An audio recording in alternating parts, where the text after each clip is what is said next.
When I was growing up, there was a lot of unsureness, separation, isolation, and constant chaos. I was always hyper alert and worried about how my actions and my behavior would cause others to react. Being yelled at with continuous criticism on my capabilities and abilities played a really huge role in how I defined myself. I was always looking for outside approval and validation. I do not remember a lot of happy times in my childhood, including the first 7 years of my life due to severe childhood trauma that resulted in PTSD, high anxiety, and disassociation, among other barriers. I experienced rape and sexual abuse throughout my life by different perpetrators at different times and different ages. There was also a lot of shaming through verbal, emotional, and physical abuse. This has defined some of the outcomes of my decision making as an adult that also spiraled into living my life in survival mode.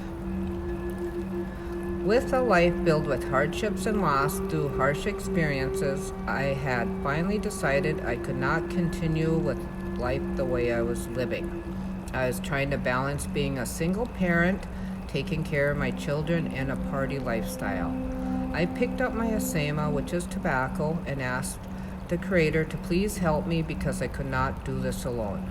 I could not get away from the drug that had me like an iron fist that kept getting tighter and tighter as my use became more prominent. Deep within myself, I was searching for something that I knew but could not define, that I understand today as the connection of our ancestors through blood memory. I realized I found what I was looking for when I went through ceremony, and that was the connection to our ancestors and traditional way of life. My prayers were answered by support through programs in the community and our people who truly believed in our cultural and traditions. I started going to ceremony more, and through the Creator, our ancestors, helpers, and relatives, my healing journey had begun. I am very thankful and grateful for what has been provided to me when I needed our cultural and traditional way of life to help me change with guidance and positive direction my current lifestyle to continue living. Blood memory, along with the history of my ancestors, was and continues to be essential to my healing.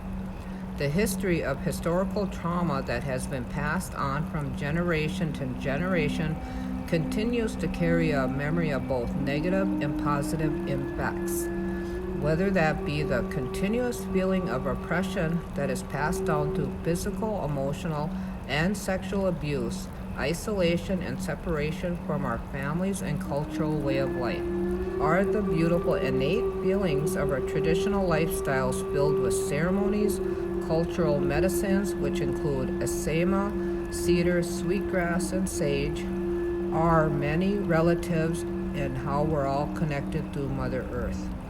My ancestors have been resilient in many different ways and play a big part of why I'm on this journey today. They have walked beside me and helped me heal. And as I do that, I'm building my own resiliency for future generations.